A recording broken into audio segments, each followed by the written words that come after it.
Ang bawat bahagi ng pamilyang Malabueño ay inaalagaan ng Administrasyong Sandoval, kabilang ang kanilang minamahal na alagang hayop. Mataas ang pagpapahalaga ng Lucky 9-Point Agenda sa kapakanan ng Malabueño fur babies. Ang pagiging pet-friendly ng Malabon ay refleksyon ng malasakit at pagmamahal ng lokal na pamahalaan sa lahat ng buhay. Iba talaga ang sayang hatid ng fur babies sa mga tahanan. Dahil dito, ipinasa ng Sangguniang Panglungsod ang Malabon Veterinary Code upang masiguro ang proteksyon at kalinga para sa bawat alagang hayop sa Malabon. Ang mga serbisyong kalakip ng pulisiyang ito ay bahagi ng mas malawak na plano para sa kaayusan ng ating komunidad.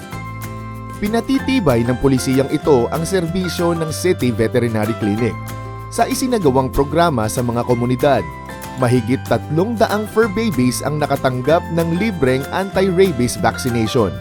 Hindi lang bakuna, kundi pati libreng vet check-ups at kampanya para sa responsible pet ownership ang ating inilapit sa bawat barangay. Dahil sa Malabon Veterinary Code, nagkaroon ng mas marami at mas mabilis na serbisyong pwedeng i-access ng Malabueño fur parents. Ang mga programang ito ay malaking tulong sa kanilang budget at sa kalusugan ng kanilang alaga. May spay and neuter services, animal welfare enforcement, at pet community events na nagpo-promote ng animal care. At the same time, tinitiyak natin na ang Malabon ay ligtas para sa mga hayop at para sa tao. Papasalamat kami sa programa ng munisipyo dahil sa libreng check-up at bakuna. Dahil mahal namin ang aming alagang si Maki. Sa idinaos na Ecopotion de Tambobong at sa WTSC4 Responsible Pet Dog Owners Blue Awareness Campaign, naging tampok ang masaya at responsableng pag-aalaga ng mga alagang hayop sa lungsod.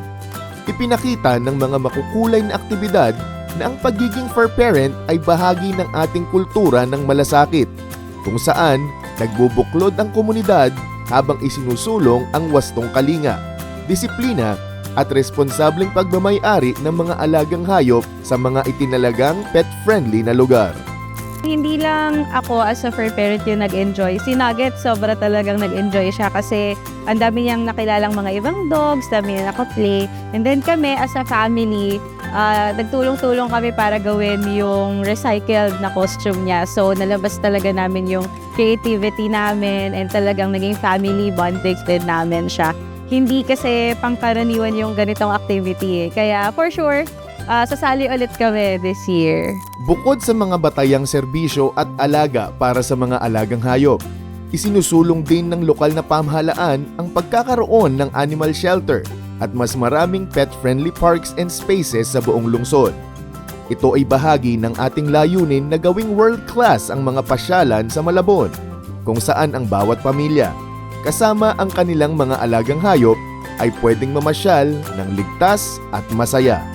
Ang pagmamahal sa mga alagang hayop ay pagmamahal din sa komunidad. Sila ay itinuturing din na life companions ng Administrasyong Sandoval. Sa pagmamahalang may puso, ang lahat ay kabilang sa pag-ahon.